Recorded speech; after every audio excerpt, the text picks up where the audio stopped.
Ugh, this man was so hot. Everything he fucking did. Settle. Tulip, I am just trying to heal your wound. He hummed, his eyes softening slightly. My eyes shot open, to find I was clutching at the back of his shirt with an iron grip. I cleared my throat, releasing him without looking him in the eyes.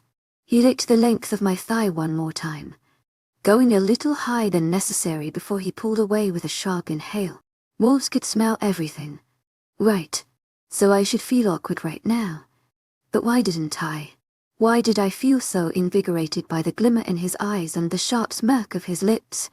He slowly dropped my leg, so it draped over my other, my foot resting on his calf. His hand stayed on top, and the other grabbed at his glass to take a sip. I swallowed nervously as he kept his eyes on me, the twinkle in his gaze never leaving. What? I breathed. Nothing. Looking away as he set his mug down. I grunted, glancing back to the table when I suddenly remembered my pancake. I grabbed my cutlery and hoped it still had some warmth within the center. It was gooey and creamy, everything a girl could wish for. I hummed with satisfaction, continuing to eat without disturbing 𝐿𝐲𝐲, whatever he was doing with his eyeballs. By the time I finished successfully scraping my fork along my tongue, I sat back into the booth and looked towards him. He was on edge still, his back rigid as he watched his surroundings. What is it? I wondered. Who were those guys?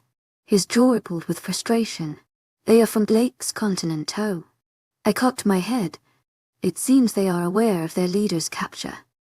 That doesn't explain why they irritated you. He scoffed a laugh, cocking his head as he looked at me through his lashes.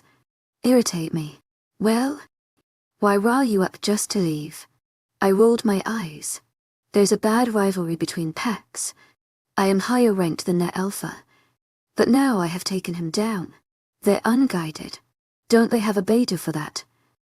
A beta can be a temporary fix, not a permanent one.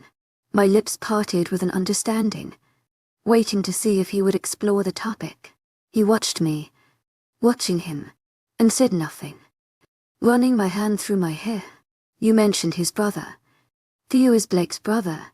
𝐿𝐲𝐲 interrupted. Theo has not been involved in his pack in many years. He sells weaponry and drugs to those who require it. He is grouchy because he did not get the alpha gene, but he makes quite a good living now. I believe. He sells in your restaurant. I cocked my head. So it seems. You didn't know. He shook his head. I have not been here in many years. Since your mother passed, yes. What happened to the restaurant after she passed? A small grumble erupting in his throat. You have a lot of questions tonight. I grinned, unaffected, just trying to understand you. Mr. Wolf. He quirked a brow. You wish. Grabbing my wine, he chuckled before exhaling loudly, his head falling back against the booth. My eyes ran along the length of his jaw, watching the ripple of his Adam's apple as he swallowed back a laugh. To my agent extraordinaire, 𝐿𝐲𝐲, heartfelt thanks for your unfailing patience, enthusiasm. Cursed.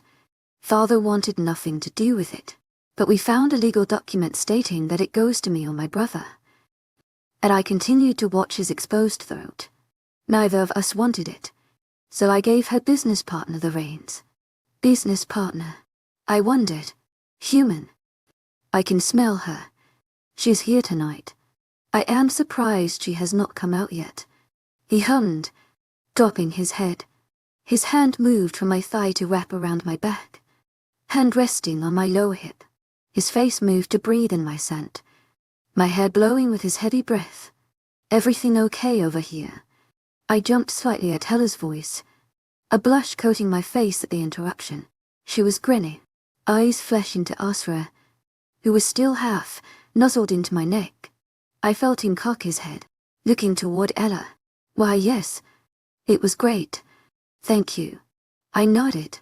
With a grin, she took the empty dishes and left when nothing else was requested. My chest heaved for breath, shaky hands resting in my lap. 𝐿𝐲𝐲 chuckled, pulling away slightly. I was correct. About. I do affect you. I scowled, nudging him with my elbow. That's just the wine. Drunken thoughts are happy thoughts, he suggested, winking as his face was centimeters from my own. I flushed, my breath becoming shaky. I couldn't tell him how much I wished for his hands to wander, for his tongue to touch my skin again, for his mouth. Pink, luscious goddamn lips to just.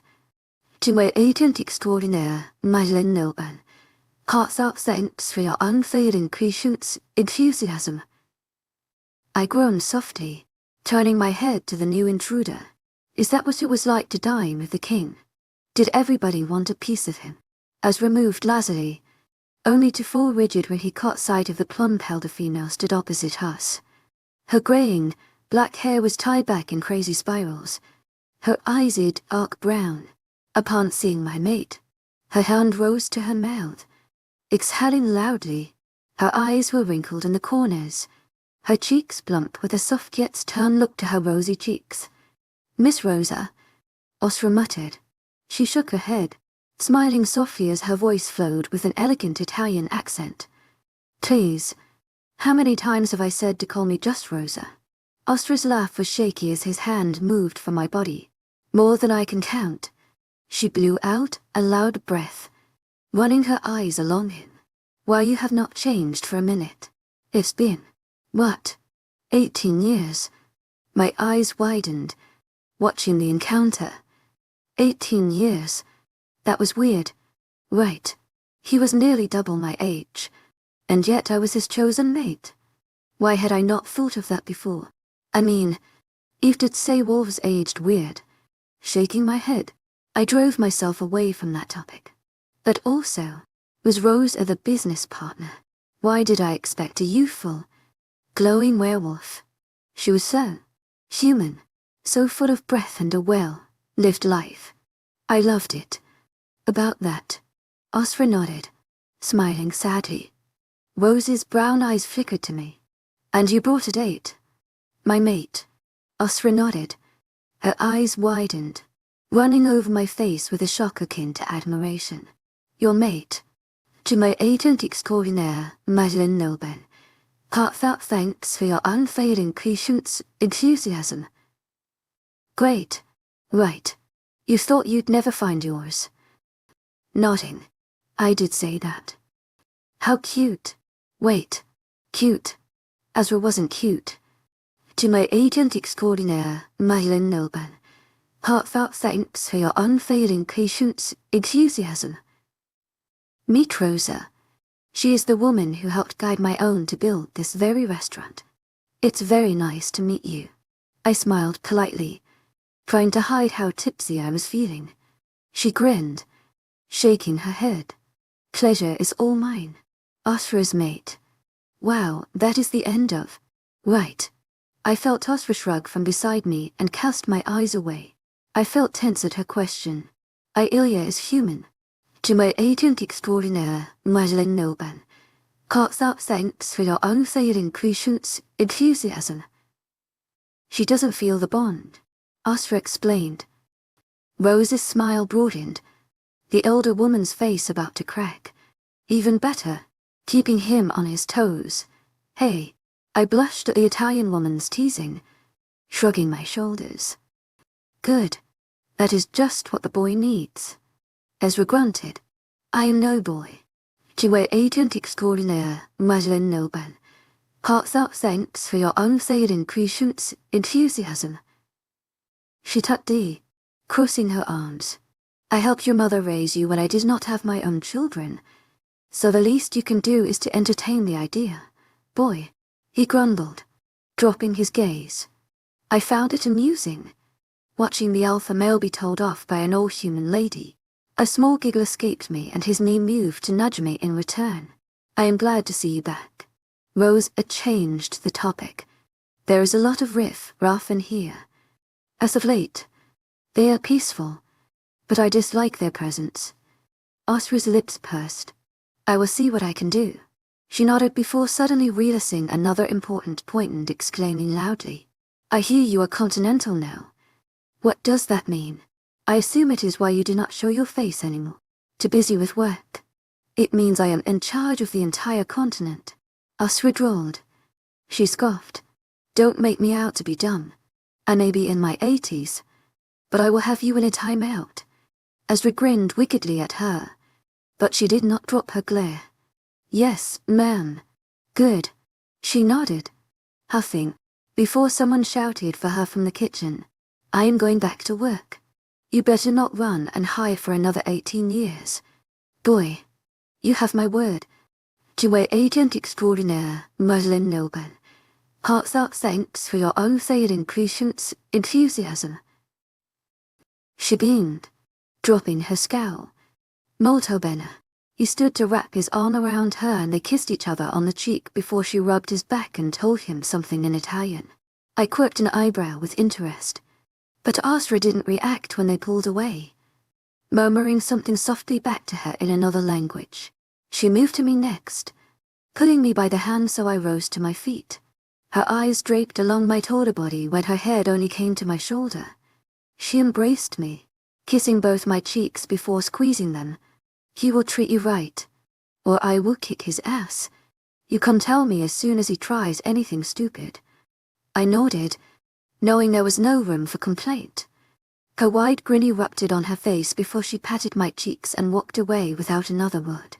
I watched her go, still shocked by her entire presence, before I lowered myself back into the booth. I glanced at 𝐿𝐬, finding him downing the rest of his wine as he ran his hand down the front of his shirt. He was smiling to himself, shaking his head as he got lost in his own thoughts for a moment. He seemed so much more attractive when he was like this, and maybe it was the wine talking, but I would not complain if those lips met mine just one more time. I admired him, the way his eyes lightened, and his lips curved, how his shoulders relaxed when he seemed more at ease having the brief conversation with Rosa. 𝐲𝐿𝐬's father had been harsh and obviously not present. If two women raised him, I could only assume most about his mother. But if that was his mother's best friend, I wondered what his mother was like. Was she as quirky and demanding, or was she soft-hearted and gentle? I sneaked a glance at him from over the rim of my glass and found him watching me with a small smile and a soft expression. Definitely gentle. 70 for shall we go? 𝐿𝐬's voice pulled me from my trance. I smiled bashfully, nodding and shifting to the end of the booth. As right before I was, his hand outstretched toward me. I gently placed my smaller hand within his, feeling the warm, soft skin of his palm. His fingers wrapped around me, pulling me to stand. He didn't let go, even as we began to walk to the bar. My head spun a little, too overstimulated and tipsy to realize I was standing, casually leaning against the bar. I watched 𝐿𝐬 as he engaged in small talk with the bar staff. They were young and appeared human, the male uneasy under 𝐿𝐬's harsh gaze. His name tag red 𝐿𝐬, his hair dirty blonde and face speckled with freckles. Which table was it? 𝐶𝐬. 𝐿𝐬 quirked an eyebrow. 12. The young male swallowed as he swiped through a monitor, nodding as he came to the total, rattling off a number with 3 figures. I felt the awkwardness settle in as 𝐿𝐬 handed him his card. I didn't have any money. How was I supposed to repay him? 𝐿𝐬, I got it, he muttered. Was everything all right for you? Connor asked politely, as 𝐿𝐬 cleared his throat, taking his card and receipt with a growl. Nothing a few meetings cannot fix. Yes, sorry. So his eyes widened. Oh, stop scaring away my staff members. Boy Rose came out, scowling at him. 𝐿𝐬 chuckled, pushing himself from the bar as the short female stood facing him. I am not scaring him away. 𝐊𝐢𝐳 𝐊𝐢𝐳𝐿𝐬 thanks for your unfailing patience, enthusiasm. 𝐿𝐬's note, flashing canines.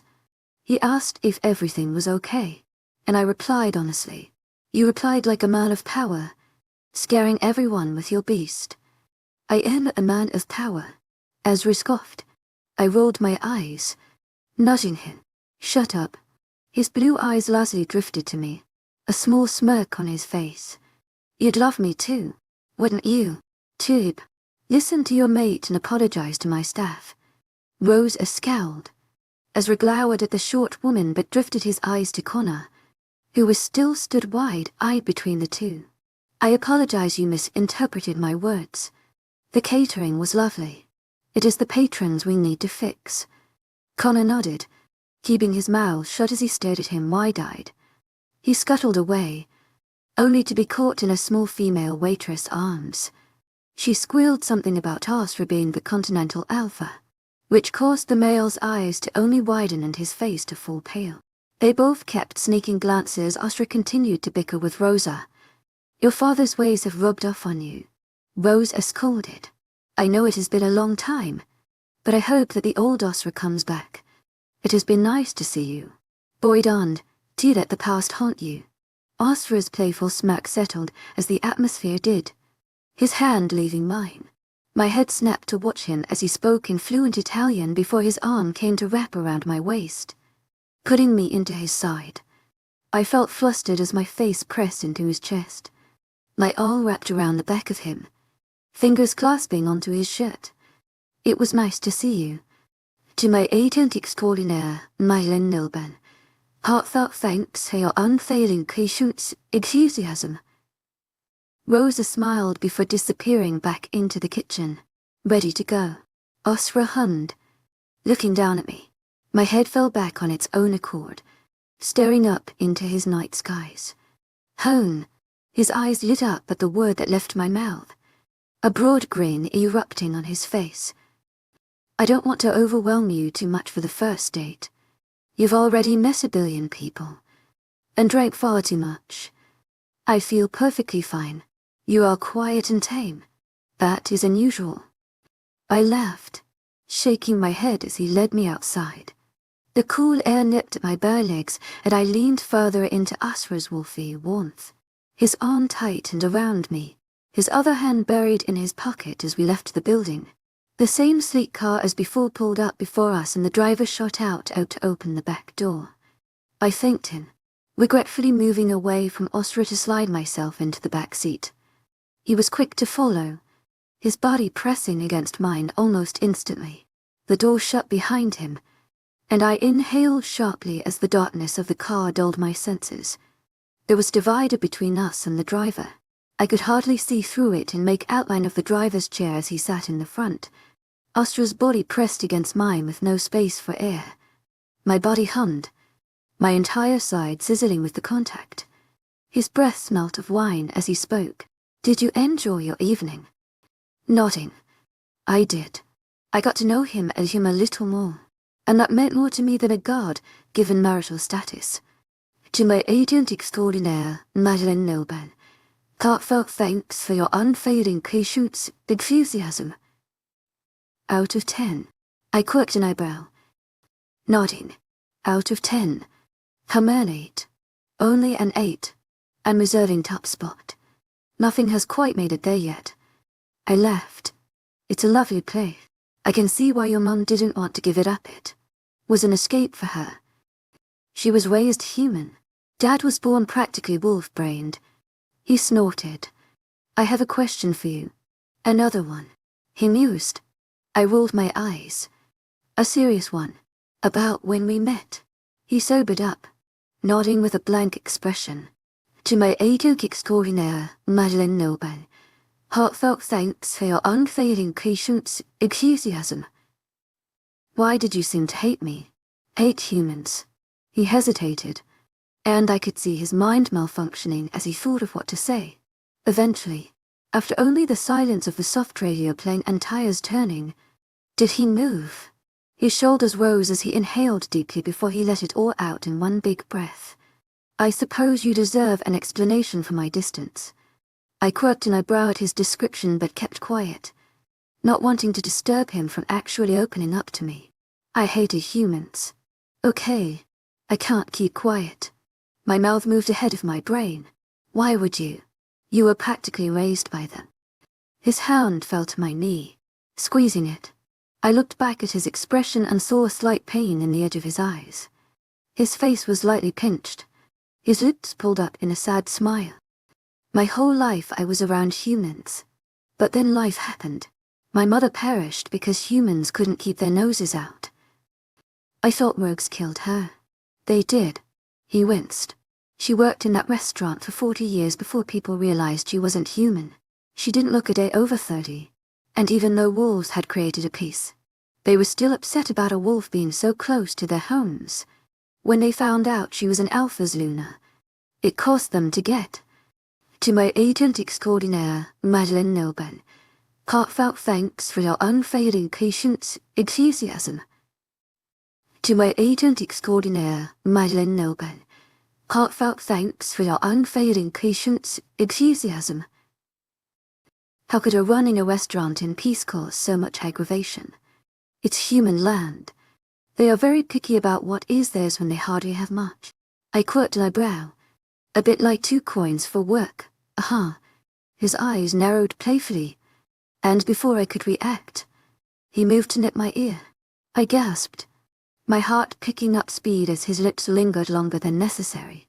I believed for a long time that humans were weak, insufferable vermin, constantly moaning, creating mess and disorder. He continued. Then when my mother died, they seemed to be happy about it. And then, I saw how a mate bond can affect someone when it is broken. How it weakens you. Your father is still around here, isn't he? I cocked my head, my chin brushing his. He is. But he is a different man. He pushed me to breaking point and back many times before his soul retired, crushed at the hands of the mate bond. As for side, he never showed emotion. He was always this tough alpha. Never cared much for children. Not a parent type. So, seeing him lose it over a bond. Humans are weaker, more likely to die. It made me never want to experience that. I understood now how the world closed off his heart. He lost his mother to selfishness, and it caused his father's soul to spiral into darkness. If a man as strong as his father can lose his mind because of a bond, then 𝐊𝐲𝐻 would want to stay clear of it. But then I stumble across my very own mate bleeding to death during a hunt. Wolves aren't meant to kill humans. I pointed out. You need to control your pack. His breath fanning my cheeks. He was so close to me. So close. I could see all the small imperfections on his face, the scar above his eye, the one on his cheekbone, the dimple in his cheek when he smiled. I could see the depth of his deep midnight eyes, the way they turned lighter and lighter around the pupil. Each of his long, dark lashes framed his face and his lips parted just enough for me to want to lay my mouth on his. And what did I do? Save me? I wondered. Obviously. Watching me intently. I never wanted a mate, yet I find mine dying at the hands of my pack. It did something to me. How silly. How fragile. You were to be a leader of us. I was arrogant and selfish. I healed you up intending to let you go. But then, I saw you on that bed and I couldn't. Tried to push you away. To protect both of us.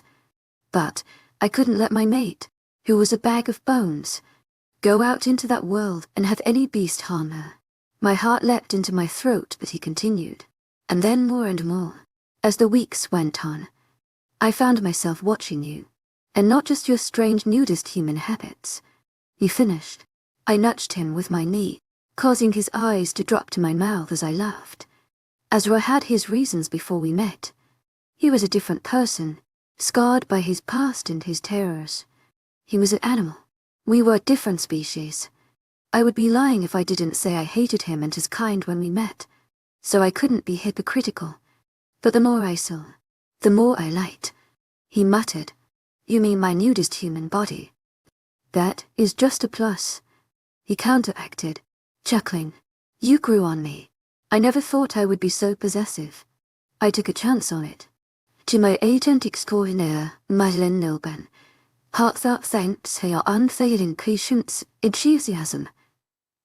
I wondered, changing my tone, why am I a chance?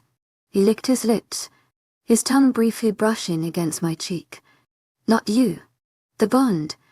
I thought it would weaken me, and it only seemed to strengthen me. Even when you were taken by Blake, I felt distraught, but I never felt so strong and determined. It is incredible what a bond can do. And me, I whispered, taking a chance. His eyes burned into my own, holding me captive. I never realized how much you had grown on me. You had wormed your way into my heart and I never wanted to let you go. 𝐿𝐻𝐻𝐻𝐬 𝐻𝐻𝐻𝐬. I mumbled. He moved closer, his eyes dropping to my lips. 𝐿𝐻𝐻𝐻𝐬 𝐻𝐻𝐻𝐬. Yes, ever so slowly. His lips brushed against mine. My breath hitched. eyes closing, the faint glimmer of sparks ran down my spine. Pressing my mouth deeper into his and encouraging him further, his hands moved, grabbing my face as he took my motive and deepened the kiss. Our mouths moved slowly at first, but as the burning grew in my abdomen, so did the pressure of his kiss.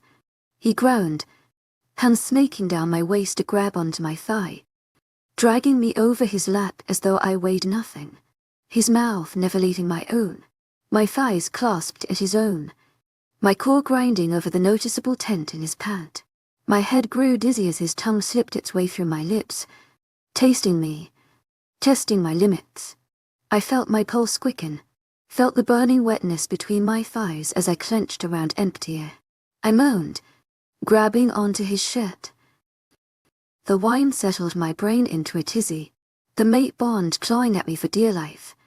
It burned where we touched, hummed where his body pressed against mine. His hand snaked under my dress, grabbing handful less of my waist and hips. I felt his skin sear me, felt the bruising crush of his strength set on fire to my body. His lips left my neck, and I panted in ecstasy, my head falling back as his lips sucked at my throat. They skinned my mark, my body burning in such a strange way. I whined, clutching at his hair and forcing his face further into my mark. I ground into him, my core brushing against his tight suit. Wet tongue lapped at my mark, causing me to moan and cry his name. 𝐊𝐢𝐬 growled, the vibrations shooting down to my core.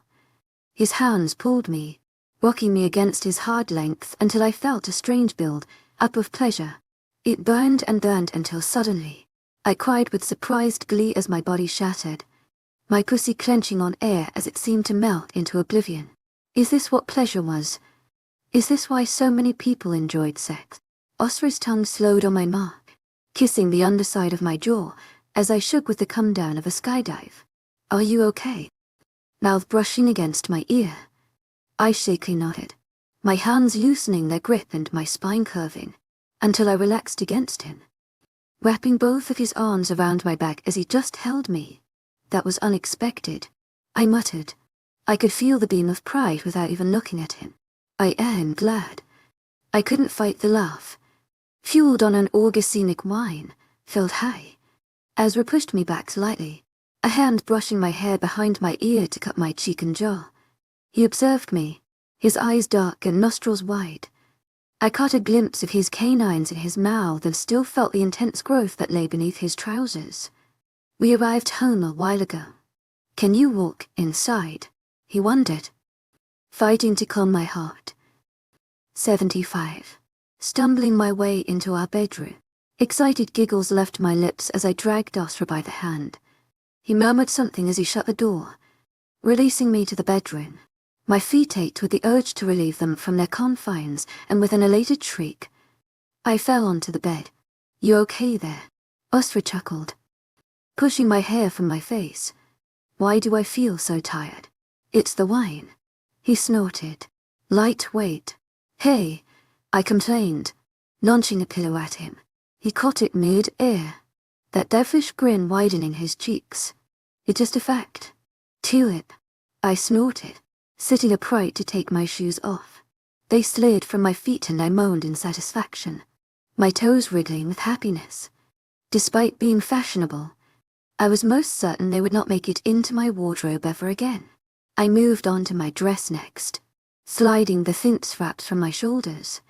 I tried and failed to drag it down my body, only to realize I would have to stand. With a defeated groan, I left it as it was and crawled further up the bed. My body ached all over, and the kiss in the car turned my muscles to jelly. As removed around the room, and I paid close attention to his footfalls. He came near the bed and stopped, causing me to peek, and I opened to find him hovering over me. His eyes were still dark, lips still swollen from the heated kiss. If we hadn't arrived and weren't in a car, I wondered what would have happened. Need help?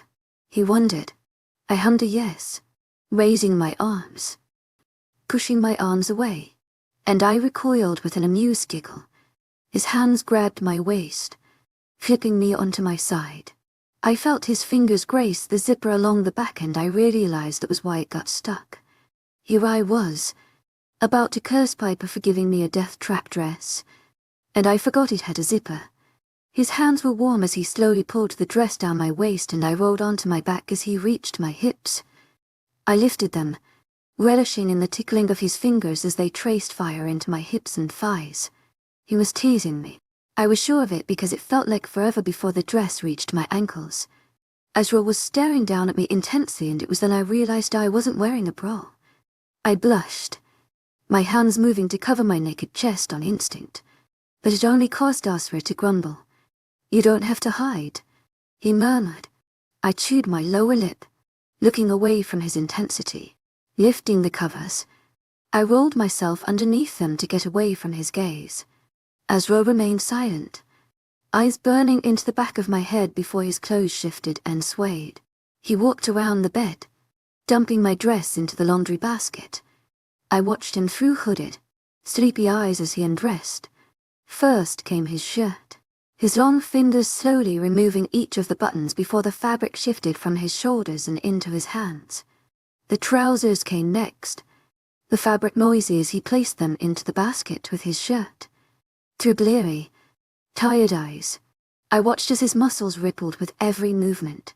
Were all wolves this built? Or were alphas just on some weird hormone boost? He climbed into the bed beside me, pulling the covers over his legs and leaning against the headboard. I shifted closer by instinct, pressing my thighs to the side of him. "You okay?" I whispered. His hand came from behind his head to settle on my head. "I'm fine." "Tulip, what's got your mind going?" "Sleepy." I grinned, shaking my head. "Why are you so large?" "What?" He laughed. "You're huge. Like your T-Rex eyes. All muscles and height." I pointed out. He didn't hide his grin, the picture so amazing I couldn't help but stare at the way it lit up his entire face. "I am an alpha. A continental alpha." I drifted my eyes upward to find his own. "That's right," he muttered. "Is that why you're so in everyone's face?" His eyebrows furrowed, but he nodded. "I suppose it is." "That guy at the bar?" I began hesitantly. "He said your dad ran the pack into the ground." "What did he mean?" 𝐿𝐴 sighed, hesitating for a few breaths before he replied. "I was not born into being Continental Alpha. My father ran a pack below the old Continental Alpha." "He did?" My eyes widened. He nodded, the bed creaking as he rolled to face me on his side. His right hand supported his head as his left came to trail down my shoulder and bicep. He was Alpha. I was Alpha. When Mother died, he began to let things slide. Rogues invaded, took what they wanted, killed pack members. Nobody set foot in our land. Nobody traded with us. My father became unhinged after a while and we locked him up for a few years whilst I tried to make things better. I inhaled sharply, goosebumps rising on my skin. "That's awful." "It was necessary. People got killed, robbed, even raped. It was a massacre of primal demise. I had no choice." "Tulip, I know, but he was still your father." 𝐿𝐴 shook his head. "He was not my father. He held no emotion, no ties, no regulations. He lost his mind. Literally. It happens when a wolf loses their mate. Usually they end up killing themselves from their loss. Did he ever? He came back. I don't know what caused him to not lose himself to the insanity of his beast, but he came back. Only after I became Continental Alpha. How did you manage that?" I yawned. He chuckled. "You should get some sleep." I grunted, nudging him with my bedtime story. "Keep going. Okay." 𝐿𝐴 chuckled. "Whilst he was imprisoned, I tried to save the pack, but it was too late. I wanted to be better for them. I wanted to provide the safety that I could. The pack. I made them believe my father had trained me to not tarnish his name any more than it already was. Whilst I learned in secret, my tired eyes widened, listening to his every word. I had trained myself hard,